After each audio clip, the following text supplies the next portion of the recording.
like and leave a heart, please. There we go.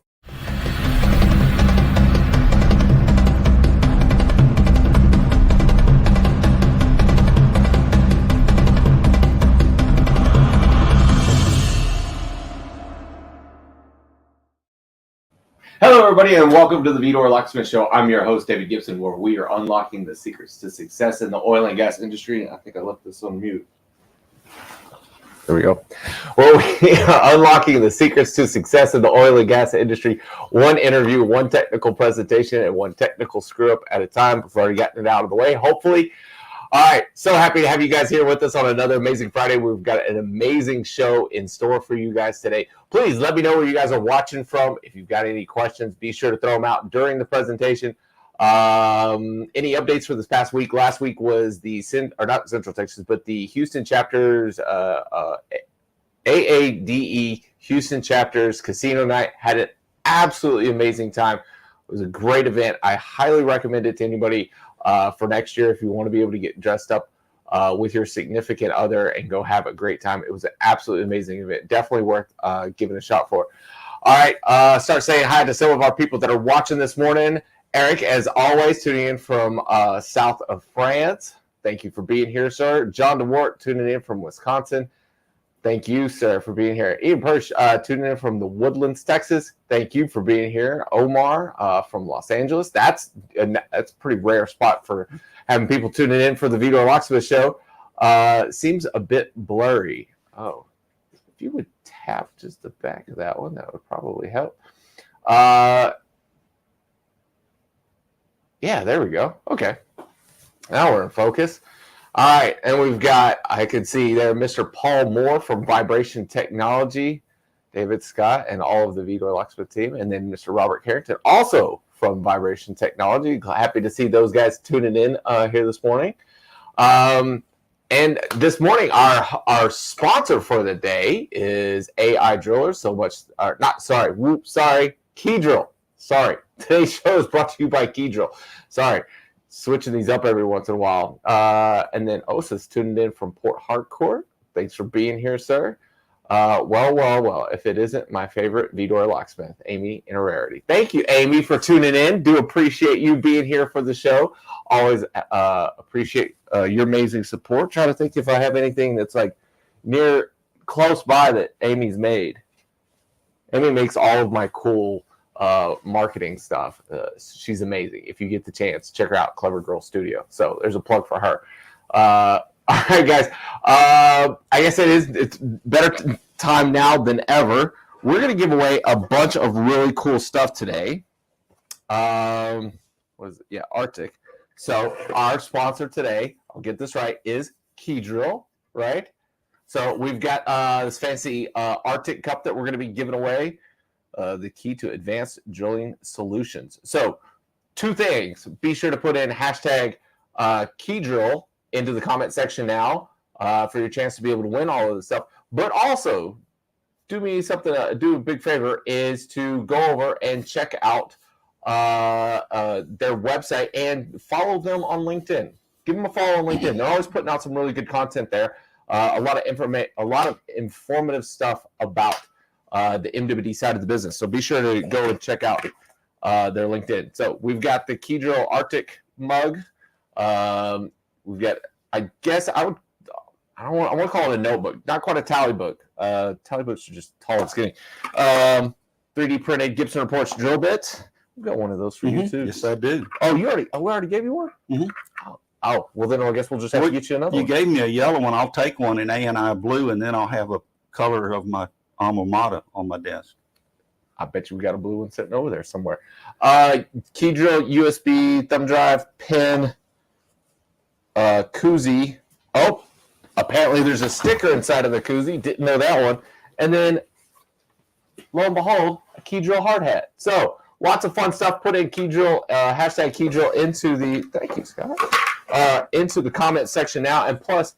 Our special guest of the day also brought us some swag that we'll throw in there as well. So here is a quick commercial from our amazing sponsor over at Keydrill.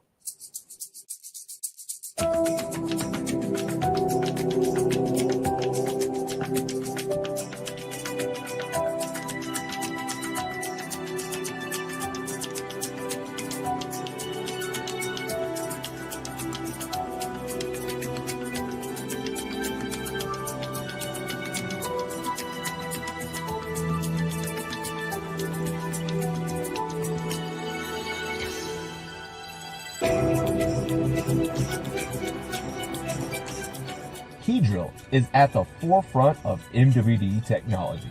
Driven by ongoing research and development, our systems are built to be rugged, modular, and customizable, meeting the specific needs of the industry. This dedication has positioned us as leaders in MWD system design and production. All right, there we go. Special thanks to our sponsor for today's show, Keydrill. Really do appreciate them. Like I said, go check out their website and follow those guys on LinkedIn. I mean, hey, some of them are here in the comment section now, so feel free to go ahead and connect with them on LinkedIn as well. All right, so we'll go ahead and get the show started today, and I'd like to be able to introduce our amazing guest of the day, Mr. Scott Hines. Scott, thank you so much for being here, sir. I do appreciate it. Well, David, thank you enough. Can't thank you enough for the opportunity to share my 48 years of experience with you. I know there's a lot of those old guys out in the industry that just don't have an opportunity like this to pass on some relevant information, and I hope to be able to do that today. Well, I know it's one of those things to where that, you know, there's always a continual changing of the guard, and, you know, the new guys coming in, some of the older guys stepping out. And I know you are one of those people that has got a absolute wealth of knowledge that if we could just put a chip in your brain and download it, it would be really nice. I mean, it might be worth something. You might have to filter some of it out, but I think there's probably some valuable stuff there. You know, it's hard to work 48 years in this industry. I went to work for Exxon November 17th, 1975 in Kingsville, Texas as a roustabout, and worked my way up from there. So you get to experience a lot of things, good and bad, but it's still knowledge. What was it like that first time you stepped out there? Like, describe to me what the feeling was like the first time you stepped out on a rig. On a drilling rig? Yes. I was afraid. I was selected after a couple of years working for Exxon. I had the opportunity to go through a drilling supervisor program, 6-week, very intense school in Houston, taught by the best and brightest. Then they put you out on a drilling rig. I went to South Texas with a gentleman that had roughnecked on a company steam rig in the 50s, and he was my mentor. And we worked 6 days on and 3 days off, and we watched the operation. That when you're 23 years old and Exxon says, we're going to make a drilling supervisor out of you, just pay attention, it's very scary. I can only imagine working with somebody whose old school was a steam driven rig. That to, like, I mean, I hear stories, you know, the guys talking about, you know, like, you know, throwing chains and do. I mean, I've still gotten to see, you know, there's still some of those older rigs out there. There's still some of them operating, but, you know, there's the guys that, you know, that was all they saw coming up, and now there's, you know, the whole new generation of some guys that'll never see that. They'll only see top drives. But obviously, there's a generation before me that got to work with guys who did steam rigs. Like, it's honestly, I've never even heard of that. I was fortunate enough, David, my father worked in the oil and gas industry his whole life. We had a small independent cementing company in Alice, Texas in the 60s. And at the time, Alice, Texas was labeled as a hub city of South Texas. And literally, I was thinking last night, there were 8 or 9 drilling contractors in Alice. Halliburton Oil Well Cementing was in Alice. Dowell was in Alice. BJ had a yard in Corpus Christi. Schlumberger Logging had a yard in Alice. Lane Wells, which was a precursor to Dresser Atlas and now Baker Atlas, had a yard in Alice. Wellex, which became Halliburton Logging, was in Alice. Alice was kind of the epicenter of the oil and gas industry in South Texas. I mean, the majors didn't have offices there, but the work was done out of Alice. All the contractors were there. So it was interesting to see that, being young and having the opportunity with my dad to see those things was things I'll never forget. And he took me to a Longhorn Drilling Company steam rig in Georgia, West Texas. I was about 7 years old, and I still remember what it sounds like. Wow. And I was born in 55, so that was 1961 or 62. That is fascinating. So I actually saw one. Wasn't a picture of one. I saw one, and that's that's only 60 years ago. But as fast as technology is advancing, that's a long time ago. Yeah. So so obviously that's when you started. Give me kind of like a rough storyline of your career and the different things that you've done. Like I said, I was hired by Exxon in 1975 as a maintenance specialist. I started out as a wage hourly employee on the King Ranch, working in a labor crew. I worked my way up, had the opportunity, was nominated to go to this drilling school. Exxon looked at their business and realized that they had a bunch of 60-year-old drilling supervisors and nobody to fill in behind them. So they created these schools and started training people. And spent 8 years as a drilling supervisor, did one hitch, 6 months in Alaska, have drilled wells in South Texas from 1,000 feet to 16,000 feet with Exxon. Wow.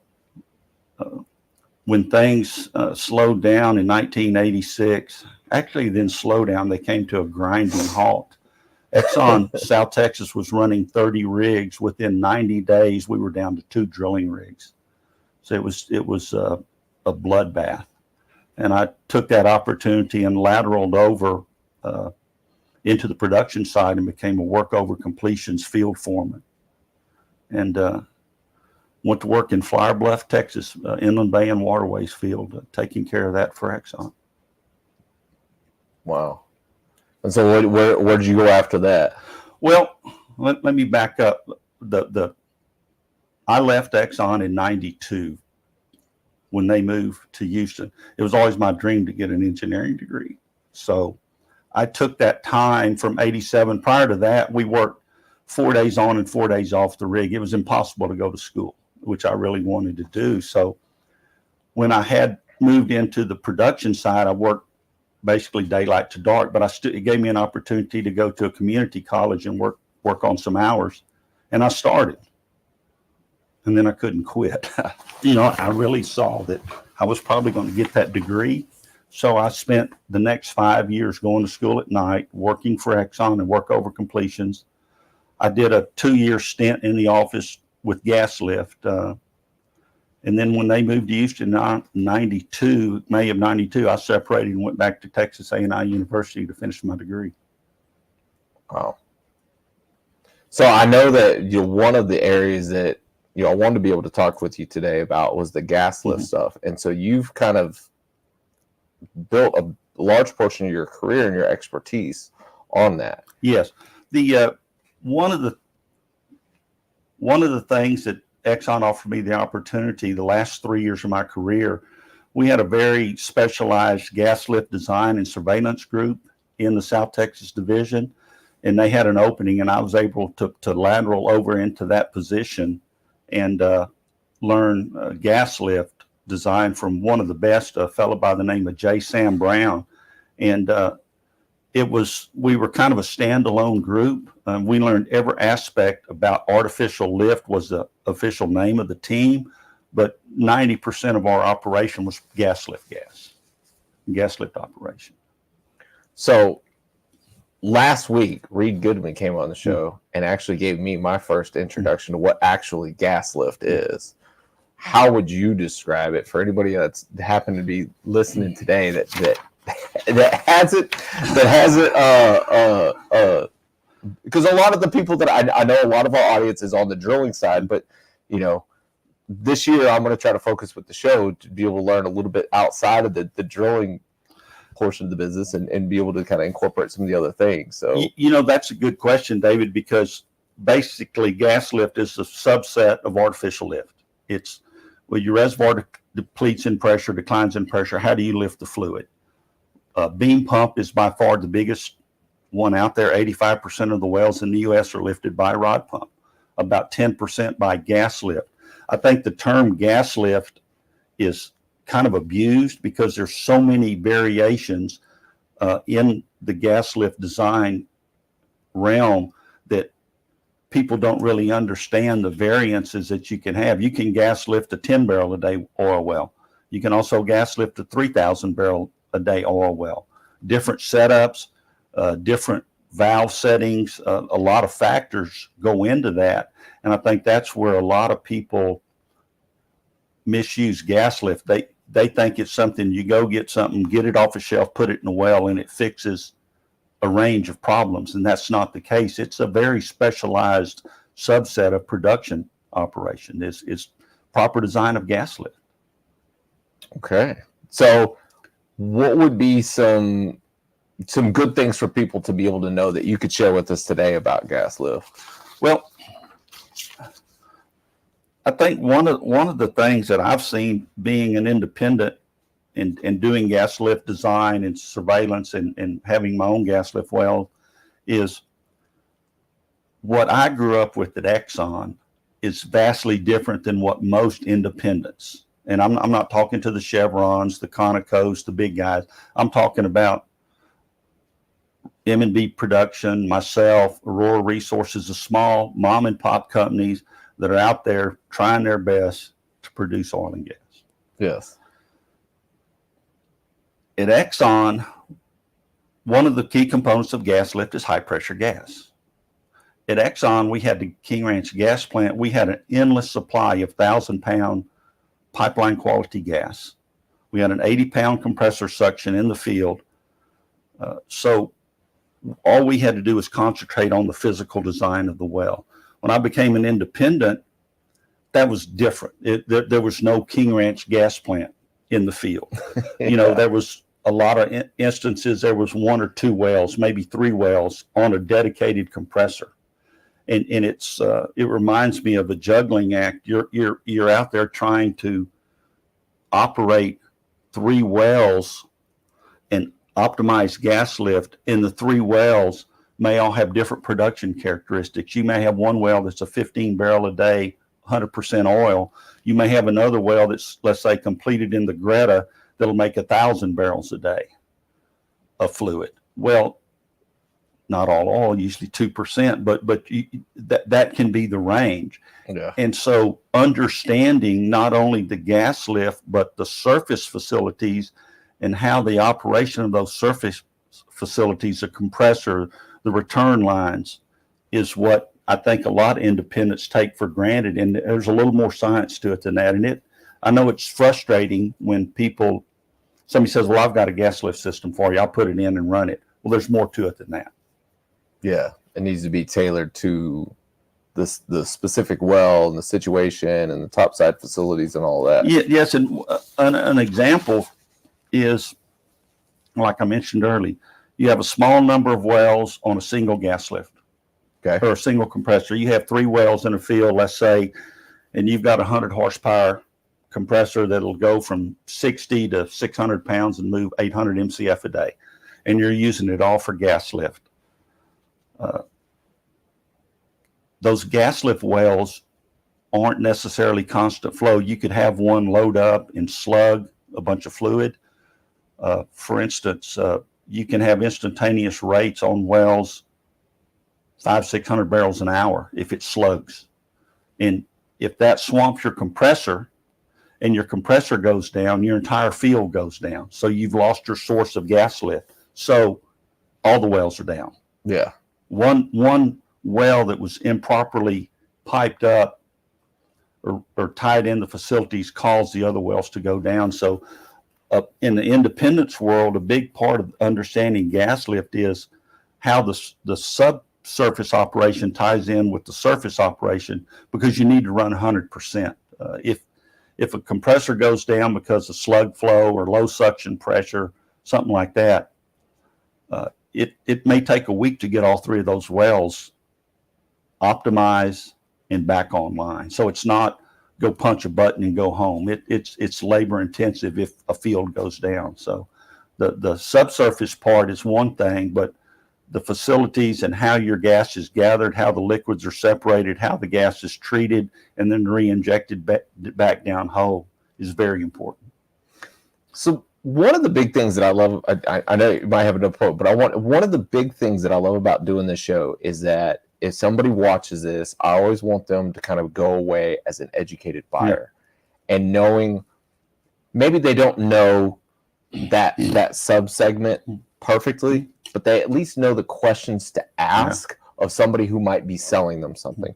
What would you say are like the key questions that somebody would need to ask if they were either contemplating, a gas lift for their wells, or if somebody's trying to sell it to them?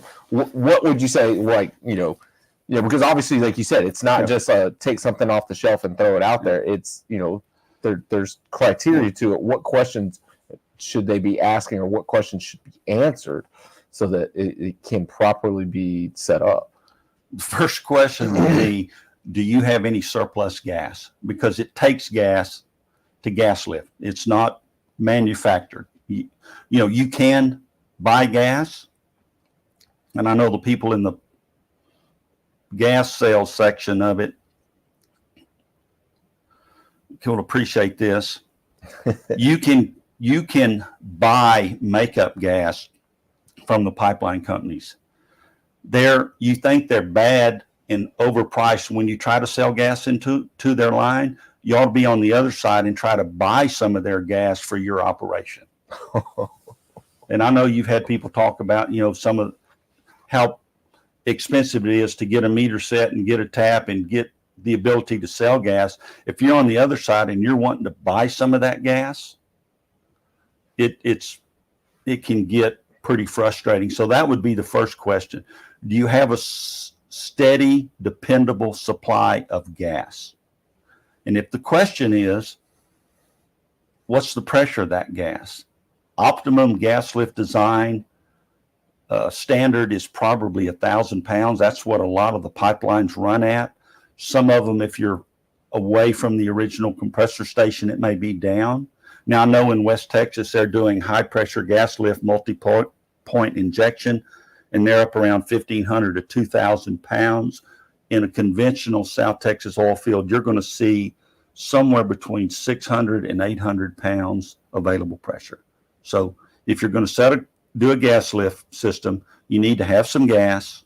Perfect scenario would be you have a gas well on a lease that you can use that makeup gas, because you've got to charge the system. You've got to put gas in the annulus to pressure up for your valves to work. You've got the gas lifting the fluid out of the well. You've got your infrastructure on the surface that needs to be filled with gas. So if you're going to gas lift, you better have gas and a dependable long-term source of gas to operate a gas lift well.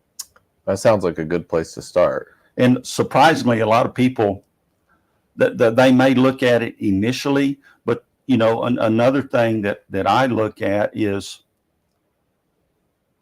historically in the field. Okay, what's going to happen to this well in 6 months? I know what the gas oil ratio is now. I know what the oil cut is now. What happens historically in 6 months? Is that gas liquid ratio, is it half of what it is? Is the water cut coming up? And what that would tell you is, hey, David, you're running out of source of gas. So those are the kind of things I think when a proper design of a gas lift system, you need to look at the beginning and you need to look at the end of that reservoir, because you don't want to get halfway through it and then realize there's no way to lift the well anymore because you don't have a source of gas. So I think it's an understanding of not only your availability of the gas, but how the long-term reservoir is going to behave to give you enough gas to continue that operation. Gas lift is probably the most problematic. It has the least moving parts. Rod pump, things go up and down, wear out, deviated hole. So I like gas lift, but you need a dependable source of gas to operate. So what happens in the instance that you do run out of gas? Just the whole system goes down, and you gotta you can buy gas. In cases, I'm known of people where they would get nitrogen units. I mean, Earth's atmosphere is 78% nitrogen. You can't compress air without taking the oxygen out of it. If you get it to 600 pounds, you're going to tear something up. I mean, oxygen, a diesel engine, if you try to compress air and take it above about 200 pounds, you've created a diesel engine. So people have used nitrogen. Most people try to make sure, I think, they have a source of gas. And I've got 2 instances that I contract operate for somebody, and we have a buy meter. We buy a little gas to get things kicked off. The lease gets running. Everything's fine. We pay them $2 more than market to buy the gas. And then when we build up the system and start selling gas, we sell it back to them at $2 less than we bought it from them for. So it's just understanding what you've got as far as gas, because if you don't have gas, you don't have a gas lift system. So you talk about being a contract operator and obviously having your own stuff. What is it like being a independent oil and gas operator? We had an opportunity to visit before I came in about y'all's race car episode, the highs and the lows. Yeah. That pretty much explains an independent oil and gas operator. And in my case, I own interest of most everything I operate, I think with the exception of 1 or 2 wells. So in addition to providing a service to the owners, I have a vested interest in the wells. And, you have your good days and you have your bad days. And it's, most times the good days are good enough where they balance the bad days. But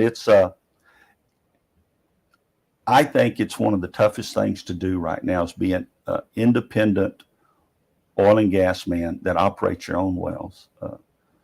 Regulatory wise, it's not getting easier. There's issues with groundwater protection. There's issues with hazardous waste being generated and how you dispose of that. There's methane emission issues that are coming down the road. So it's a tough job. You wear a lot of hats on a daily basis. How important to the nation do you think it is for us to have those independent oil and gas operators? David, most people think of oil and gas production, everything comes from the Permian or one of the other resource plays because they're in the news. The mergers and the acquisitions, Exxon buying Pioneer, this guy buying that, and the amount of oil and gas produced. I did some research from the IPAA, the Independent Petroleum Association of America, and there's approximately 900,000 wells in the U.S. Their verbiage says developed. I think that means operated. So 900,000 wells, about 90% are operated by what they call an independent. Wow. And of that, about 83% of them are oil wells, 90% are gas wells. Now you say independent, you think of Aurora Resources, M&B Exploration, Ryan's company, a lot of the smaller companies around. Well, that's a big part of it, but it's not 100% true. Continental Resources, which is owned by Harold Hamm, went public. He bought it back. Under the guidelines, he's classified as an independent operator. Harold Hamm's worth $60 billion. Aurora Resources, we're not quite there yet. So you have a big range of what an independent is. In my definition of You're worth $60 billion to me. Well, thank you. I mean, it's perception is all of it, right? In my mind, looking back in my history and my experience in the oil and gas industry, you kind of think family owned, small companies. I know Ryan is M&B. I'm going to talk about him. He's a small company. I have another alumni, Jimmy Garrick, with Cimarron Engineering in Kingsville. His wife and I think his daughter works for him. My wife and daughter work for me. A lot of the independents, they're kind of like farmers. They end up a lot of the family working there. So Reed, who was on here last week, he's taking his kids out there with him to do stuff. To me, if somebody says, what is an independent oil and gas, how do you describe that? And I always tell people, if I can get everybody that worked for me in my 7-seat Suburban, that's an independent oil and gas. If you're bigger than that and you need a bus, you're probably not an independent. But an independent to me is small. 7, 8 people wearing a lot of hats, producing a lot of oil. I mean, around the horn, the production that I'm involved with, we're 250, maybe 300 barrels a day. And that's a lot, but it's not a lot when XTO and some of these other people have wells in the Permian that make 3,000 barrels a day, 10 times one well. So to me, an independent is a small family farm. I mean, that's how I look at it from that standpoint. And small family farms are important. Well, if you look at the contributions that the small independent businesses make in the GDP of the United States, the oil makes a small contribution. The farmers make a small contribution. The small cattle ranchers make a small contribution. And I think a lot of times they're overlooked. Number one, I can't hire a lobbyist to go somewhere and make my pitch, take care of me. So we joined. You can hire me right now. I'll go do it for you all day. Well, I belong to TIPRO, Texas Independent Producers Royalty Association. They have advocates that, my dues help support a lobbyist. IPAA, there's Texas Alliance of Producers. There's a lot of associations that support independent guys. And we need them. If not, the government would wipe us off the face of the earth. We'd be gone. They would regulate us out of business. How much are the regulations affecting your day-to-day right now? Because like I said, this is great having Reed come in last week because he was talking about some of the methane stuff. How much of that is affecting what you guys are doing now? And some of the other, any of the other regulations as well. Almost every day, the Railroad Commission has taken a lot of heat recently with the oceanfront property going out south of Imperial, Texas, called Lake Bomer. Yeah. That disaster out there. They're looking a lot closer at how you drill wells, how you set your surface casing to protect groundwater. So I'm a friend of the Railroad Commission. I'm not going to go to battle with somebody regulating me. I don't think that's wise. I think you try to work with them. If you do things right, they have rules and regulations that I hate. I don't think they need to do them, but I'm going to do them because it's not worth the big scale fight. But I am pleased that they've made some advances with House Bill 2259, which has been in effect 12 or 14 years now, on the bonding and plugging of the orphan wells and inactive wells. That's something that took forever to get approved, and it's getting done, and wells are getting plugged, not as fast as some people would like them, but it's getting done. But overall, it's just understanding how that process works. And that's why I will say we're people like TIPRO and IPAA and Alliance of Texas Producers, that's what they're there for. They reach out and say, what would you do? How would you do it? And they're an advocate for us, because if I took all my time and effort to be involved in that, I couldn't produce oil and gas. So. And how much are you guys producing right now? Well, among all our leases, we're probably 250 a day, maybe 275. And how many wells do you think that is? About 40 wells. Wow. I know you have an interesting setup on those wells. You want to share a little bit about what you guys are doing? Well, I've kind of got an NDA, but we're tell us everything you're not allowed to say.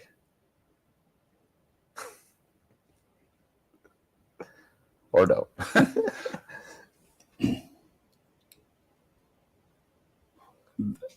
We move water in a reservoir. A lot of people don't, they see water as an enemy because it costs money to dispose of it. It costs money to process it. I can mention names in here as long as it's not derogatory. Well, there's an operator in Corpus Christi, Kevin Anderson. Anderson Oil, his whole family's involved in the oil and gas business. Great people. He calls us water moccasins because there's a lot of other people doing it out there. McGowan Working Partners is one. Aurora Resources Corporation is one. with the right setup, and if you watch your business, we can make money at a 1% oil cut. Wow. But to get that 1%, you move a lot of water around the horn. If you look at my production, I referenced the 300 barrels a day. To get that 300 barrels a day cumulative among all my leases, I'm probably disposing of 125 to 150,000 barrels a day at times. So you move a lot of water to get a little bit of oil. So you could start a water park. Well, if we could figure out some way to take the salt out of it, the total dissolved solids. People go to the beach. I guess we could build a lake in Duval County, a water park, and it can be a saltwater park. I don't know, but that's what's left for independence. You can go drill new wells in old fields and try to find what's left, or go into old mature fields and reestablish production. And that's kind of where we've hung our hat on is, hey, we know there's oil there. It's going to be low rate. How do you get it out? And to get it out, you use gas lift or some of the other methods of artificial lift. How many opportunities do you think are out there like that on either abandoned wells or on some of these, just inactive leases where, they might have, 40 wells on the lease, 2 or 3 of the wells are producing a barrel a day. It's making money, but there's the liability of plug and abandonment on a whole bunch of the wells. But if somebody just went out there and did gave them a little bit of TLC to some of the other wells, that it could be a profitable venture for somebody small. Obviously, giant companies with all their overhead and all of their internal requirements, they can't make it work. But there's numerous opportunities. Part of the problem, when we just ran into it, is documentation of old wells and how they were plugged, things like that. For instance, we had a well, we were trying to get a saltwater disposal permit on a project, and within the area of review, a well turned up that Railroad Commission wasn't sure where it was, but we weren't sure where it was. We dug up about 10 acres of Duval County with a metal detector and a backhoe thinking we'd found it, and all we found was pieces and parts of the old rigs that drilled the wells out there. We finally found the well, and it was plugged in 1934. So top-notch technology. Yes, and it was on a one-page deal. It says well drilled, dry hole, filled with 9-pound mud or 9.5 mud, abandoned. And it showed one joint, 40-foot joint of surface casing in the hole. So we found the well and re-entered it. Found the casing, washed it out, went down to our basically usable quality water depth and plugged the well per the Railroad Commission to give us the ability to permit the well. I think that's a big problem that people will face going into old wells, is doing the research, because the Railroad Commission is so stringent on groundwater protection now. It's not a matter of if it's there, it's can I overcome the regulatory hurdles on, number one, finding the data. How were the wells plugged? Were they plugged according to the Railroad Commission rules at that time? How does that fit with new groundwater advisory unit letter required depth? So there's a lot of work. But to answer your initial question, yeah, there's a lot of opportunities out there, because you got to remember, I remember the Arab oil embargo when I was a high school senior in 1973. We're paying 19 cents a gallon for gas. I think crude oil was going for $3 a barrel. And before that, it had got as low as $1 a barrel. So I think there's a lot of opportunities with higher prices. But I think that comes with that, there's a lot of work. And you've always got this saying of regulatory issue. But that's kind of where we've done well, is look into, we call them underproduced fields. Maybe they were abandoned for whatever reason, you don't know, but it takes a lot of homework. And what you're doing in gathering data is going to help people 50 years down the road. What we're doing, it doesn't help us because we're literally going to Railroad Commission offices and looking at microfiche that was taken in the 40s when these wells were plugged. Wow. So it's kind of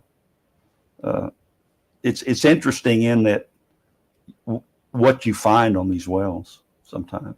What's been the most interesting thing that you've found, or something that just caught you off guard? I think the amount of oil left behind, just because of you never knew, you really don't know the economic situation, what was driving it. And I think the wells that were plugged, I'll just pick a number, 10%, making 10% oil and 200 barrels of water. Well, that's 20 barrel a day. At $1 a barrel, that's not so good. $75 a barrel, that'll work. Yeah, I'll take that all day. So it's just understanding, can I identify those fields? Number one, how many barrels were there to start with? How many barrels did they get? How many barrels are left? And of what's left, how much can I get? It's simple to say and put it in the box, but to go implement that is kind of difficult. Sometimes difficult. Especially if you're going out there and you have no true information about. You pretty much take it with a grain of salt. I mean, it's there. The Railroad Commission got a lot better in the 50s. I think they started then. There's more information area wide. I mean, Corpus Christi, which is a District 4, they had an office there. So there's information you get like before World War II, and most of that information is in Austin, and it's there. You just got to look for it. So. Wow. I mean, it's remarkable just to hear all of the different stories about all of the wells that are out there, because I know that there's going to be tons of opportunities, and it's just waiting for somebody to do the homework. Well, you look at a Railroad Commission GIS map of well spots, and be a little green dot. You look at McMullen, Live Oak, B, Duval, Jim Wells County, and there's places it looks like an ink blob because some of those wells were drilled on 10-acre spacings. You put a little green dot down, and pretty soon, depending on the resolution of the map, it's all grown together. I mean, look at the Greta field. It's this green blob 10 miles long and 4 miles wide. And there's just been a ton of wells drilled there. So there's opportunities. It's just, you made the comment earlier about the big guys. When I worked for Exxon, at the time, we had about a 15 barrel a day rate was our cutoff. If you couldn't do a rework or a recomplete, and that well would make around 15 barrels a day, it didn't get done. And, I'd do a lot for a 15 barrel a day. Yeah. So, I mean, I'll take 10 of those right now. Yeah. It's all, what your needs are. My needs are, and your needs as an investor are a lot lower than they are as a publicly traded company. So, and I think that's the opportunities. That's what has created the robust independent oil and gas industry in South Texas. When I went to work for Exxon in 1975, David, every major company had a large presence.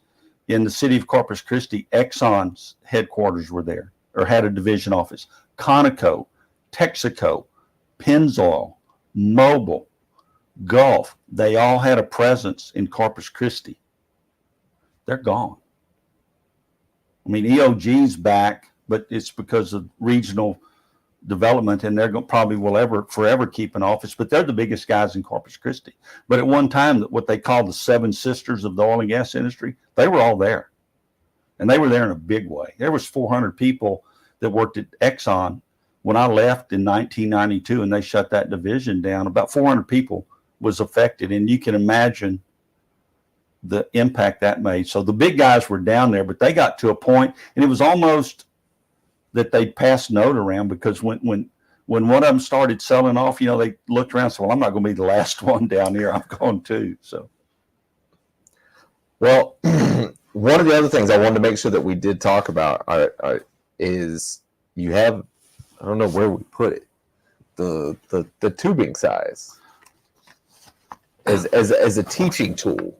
Oh, did we hide it there in the chair? Yeah. I apologize for not having a more technical. I went by the Home Depot this morning and just got some tubing, PVC pipe, to give people that aren't familiar with our business kind of an idea of what we're talking about. This is not exact, but it's a reasonable representation. This is what a cross section of 2 7/8 nominal tubing would be. It's got about a 2.875 OD, a 2.44, commonly called 2.5 ID. A lot of this run in the wells. A lot run in wells. Exxon, we ran tubingless. We would run 2 strings of this side by side and cement it in the well, and it would not have tubing run. If you needed some sort of artificial lift or something later, we had 1.25 inch tubing, which is represented by this piece of PVC that you would run inside that well. So your wellbore cross section looks like this. It's a piece of tubing with a 1.66 OD jabbed in a well at 8,000 feet deep with an ID of 2.44. So that, that's a typical completion. Some of the wells, this is nominal 2-inch tubing, 2 3/4 tubing. It has about a 1.9 ID, 2.375 OD. So people that aren't familiar with our business, that, well, how do you get the oil out? These are the common oil streams. So they're not huge. Yeah. How often do you run into people and you're describing what's going on there and they're just completely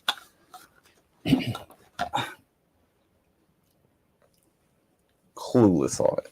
One of the things is you watch on media and you see movies, they talk about this pool of oil. I don't think fundamentally people understand the oil and gas industry. I don't think they understand what traps the oil. I don't think they understand how it comes out. I really think there's people out in the world today that think that when David Gibson invests in an oil well and they complete that well, that there's a gas pump there where they put 87 octane gas in your truck. I don't think people understand that process at all and how things work. It's a very complicated process to get from oil in the ground to gasoline in your vehicle or diesel, as far as that goes. What do you think we should do better as an industry to be able to get,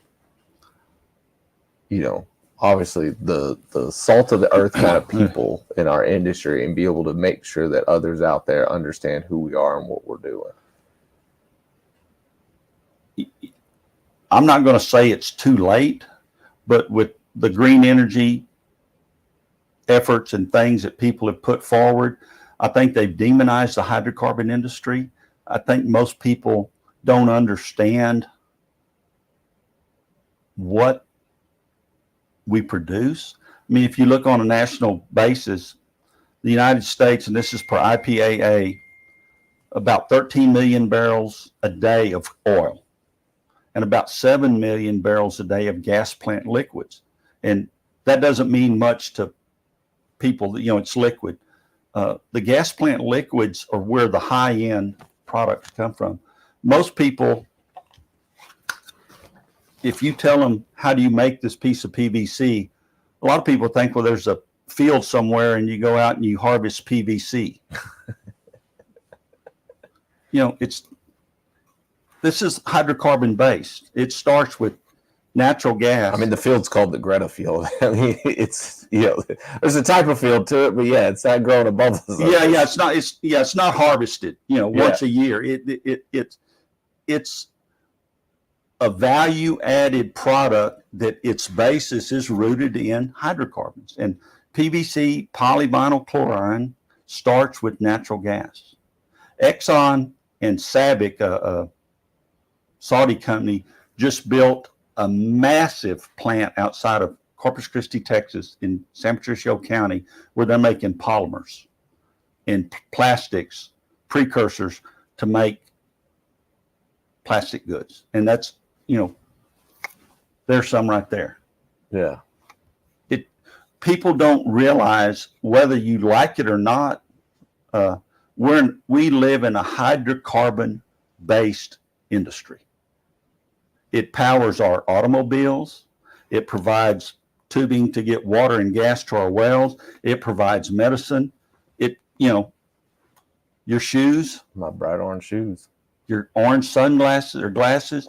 I mean, it's amazing. And I think that's where the hydrocarbon industry missed out is, there's some things that happened years ago, but fundamentally, the world would not be where it is right now without hydrocarbons. We'd still be chiseling rocks around, and we'd be living in a Flintstone age. It just, the advancements in the technology, the capital growth would not have been there without hydrocarbons. It's what got us where we are today.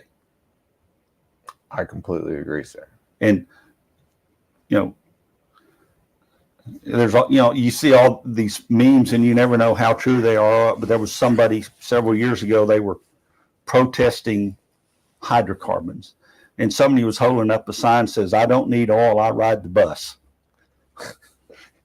And you see that, and just you really understand how uninformed people are about the oil and gas industry. Yeah.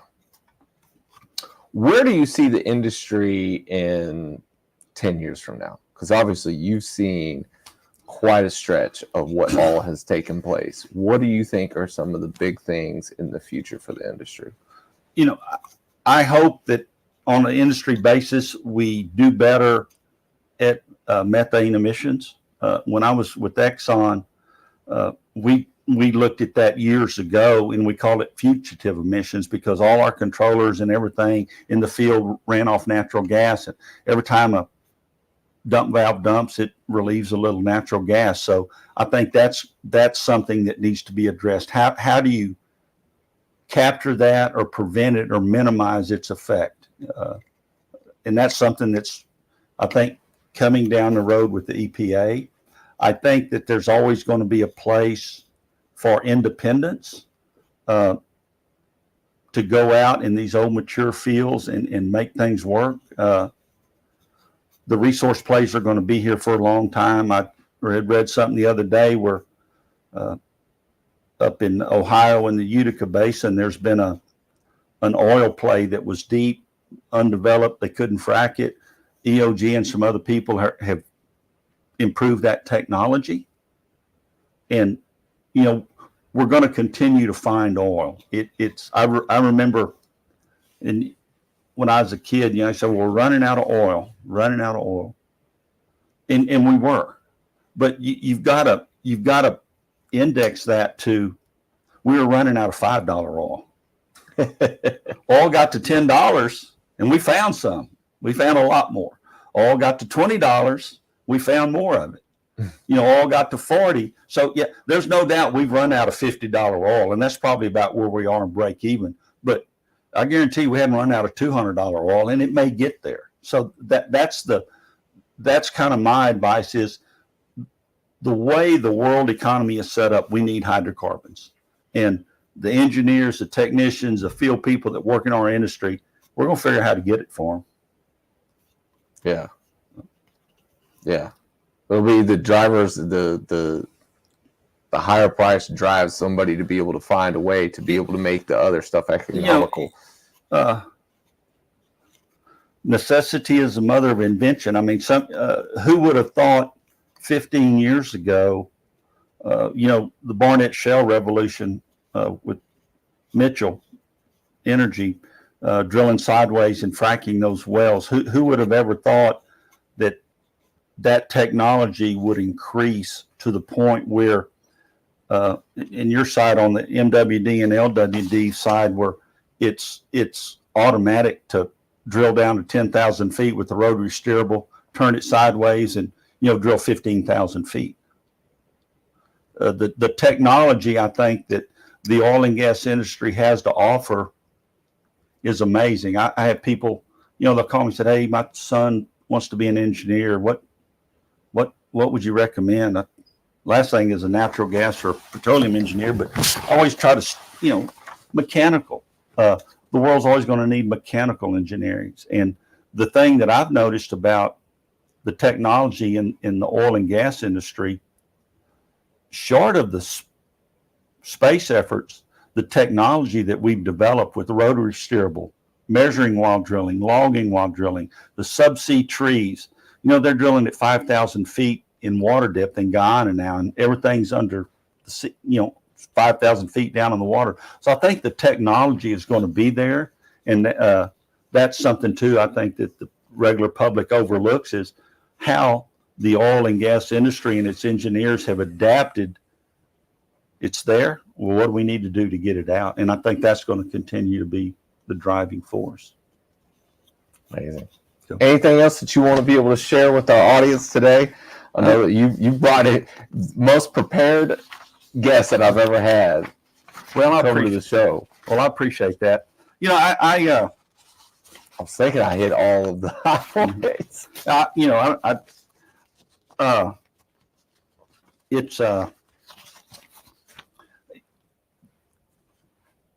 This is a pretty interesting business we're in. We're competitive, but we're friends too. I've never seen people in industry willing to share stuff like independent oil and gas, because your survival is important as my survival is Broglie. So that's one thing that I always admire is I have some affiliations with a company in Victoria, and we have people call us all the time and say, "Hey, I need this packer. Do you have it?" "Yeah, we've got it. We'll loan it to you." That's rare in industry that a competitor calls you and say, "Hey, can you help me out? I've got a good customer that needs something. Can you cover me?" Sure. Why not? So it's good to hear. That's important to me. And I think people, like you, that promote our industry and let people know what we're all about. We're not out there to rape and pillage like people think. Everybody has this bad idea about oil and gas. If somebody would ask me what did more to damage the oil and gas industry in my lifetime, and it was that TV show Dallas, because that's not how it is. But everybody's perception is everybody's a J.R. Ewing, and they're not. So, well, there we go. I grew up not too far from where that was filmed. Plano, Texas. Well, Scott, thank you so much for being on the show, sir. One thing I got for you, in addition to some bling, I've got something for historical perspective for you. There was a gentleman in Corpus Christi that was kind of a historian named Bill Walraven, and Bill and his wife.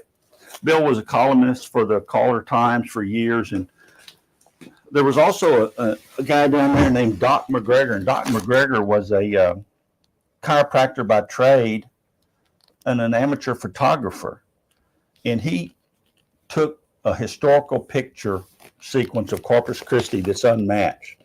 Bill Walraven got together and put together, and his wife, Marjorie, put together a rig of the history of oil and gas in South Texas. Oh, wow. It's called Wooden Derricks and Iron Men, and it goes back to the 20s, and a lot of pictures of blowouts, some of the first work out in Flower Bluff and Freer and all the oil field towns. It's a pretty interesting read to let you go back visually and verbally about some of the people that shaped the oil and gas industry where we live and work. Oh, wow. Yeah, there's some blowouts there. There's one picture of north of town, Corpus Christi and White Point. There's some shallow gas out there, and there's been some pretty infamous blowouts out there. There's one where there was a blowout on Sunday afternoon, and there's a picture it may not be in that book, but Doc McGregor took it. And there's all these people in these Model Ts and these ladies in their bonnets, and they're sitting there on this hill watching this rig burn down. Golly. Oh, this is amazing. All right, I'll have to look through that here pretty soon. All right, Tracy, did we get any questions that come in that we didn't get to? Scott, are the wells vibration technology pulled, the stuck packer and the stuck pipe for you still producing? No, Paul, we lost our gas market, but I cannot tell and don't know how many people I've told that story about that Angerstein well in DeWitt County that y'all got that Model R out as far as at 10,000 feet. That was quite an effort. I'll never forget that. They've got some really cool technology. Great chat and great perspective on a key part of the industry that is easily overlooked. That's from John DeWart. Ian says, very interesting interview. Thanks, Scott and David. What did oh, there we go. Another one just jumped in. James says, great job, David. Scott is an amazing individual. What was from Daryl Chicken? What did he say up there? Sounds like something Kevin would say. I can't remember what that was. Oh, Kevin. Anderson? Yeah, I called you the water moccasin. Yeah. Kevin's a good guy, really big part of South Texas independent oil and gas industry. And then there's Lord Bailey Midkiff tuning in. It says, good morning from the Prince of the PRB. I don't even know what PRB is. 60 billion. Yeah. So thank you guys all for tuning in. Thank you so much for being here. We've got some swag that we'll throw in there with some of the giveaway stuff. But while we're thinking about it, we got to give away all of the stuff that we've got here. So we'll add that one up there. So like I said, anybody put in hashtag Keydrill. And we've got 20 different entrants so far. What's your hat say there? One of the things I mentioned about my association, and that's why I found Reed Goodman's talk interesting. I've known Reed for a while, but I'm an investor, passive investor in a company called Texas Downhole Tools. And we have packers, gas lift valves, and whatnot. And I'm going to leave some of this for y'all. Oh, he's a competitor. But I can't let Reed beat me out of a pitch because he pitched peak completions. I'm going to pitch Texas Downhole Tools and its offerings, and I will talk to the rest of the board members. And Texas Downhole Tools may be sponsoring an episode to come. We'd like to jump on board. We're local, small, independent company comprised of a bunch of ex-packer individuals that work for bigger companies, and we kind of started our own thing. And I appreciate what Reed's done. He's picked my brain quite a bit on different things. So Reed's a good guy. Well, we'd love to be able to have you guys as a sponsor for the show or the race car, whichever one you want to do. Well, I'm more than willing to sponsor to give something back, but that racing intrigues me. I've always liked to go fast. I told Brogley I was a little concerned about being 6'6". He said, "Oh, we got a guy 6'5". So we got to get another car up and running. All right, Tracy, let's go ahead and hit it. Let's see who our winner is for today. Thanks everybody for watching. Special thanks to our sponsor, Keydrill. Be sure to go ahead and check out their website and follow those guys on LinkedIn. And our winner today is Eric. He was he the winner last week? He was. All right, let's run that one again. Eric, I do appreciate it. We got to give somebody else another shot in here. Now, granted, it's up there at the top. Yeah, Eric, thank you so much for tuning in. We just got to give somebody else a shot here. Then this will be the funny one where it'll like pick my mom or something like that. That's been on there watching. So Omar Rashid, who was in Los Angeles. But towards the beginning of the show is what he said. So, Omar, thanks for watching, sir. I do appreciate it. Eric, please forgive us for aborting your win there. He has a package on the way. Yeah. He's already got something on the way. It's the international shipping that always kills me when somebody wins. But hey, I am happy to be able to pay that for all of those that are out there watching the show. Do appreciate it. Tune in next week. We're going to have Zach Copland. He's going to be on the show talking to us about precursor to NAPE. Are you going to be going to NAPE? I'm going to be in Houston Tuesday and Thursday for some other meetings.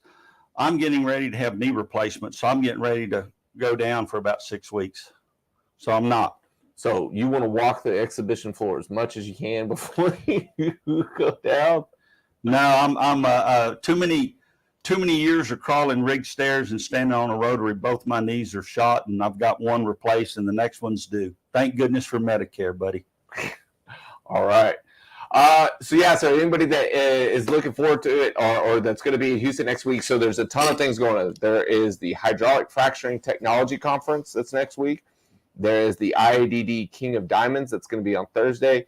There is NAPE, which is Wednesday, Thursday, Friday. The exhibition will be Thursday and Friday.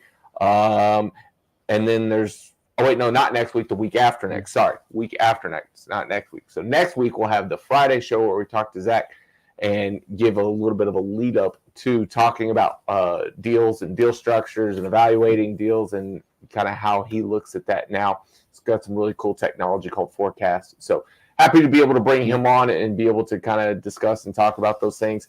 Once again, Scott, thank you so much for being on the show today. One other thing, professional organizations that support the industry are important. I'm a member and a board member of SIPES. And if you're not familiar with SIPES, it's a Society of Independent Petroleum Earth Scientists, and where you've got to have a degree, an engineering degree, a geophysical or a geology degree to be part of it. It's you got to be in the professional and you got to be an independent.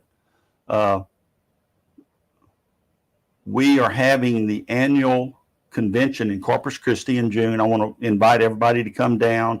You can check the website. It's going to be a lot of fun. A lot to do in Corpus Christi with the aquarium and the kids love Lexington, the beach and everything. But it's going to be an interesting talk. Check out our website. I think there's still time to sponsor a business card, but remember, this is a very small organization. I think 600 people, mainly in Texas, New Mexico, Colorado, Wyoming, Oklahoma, and Louisiana, but very small focus on keeping up with technology and presenting our industry in a positive light.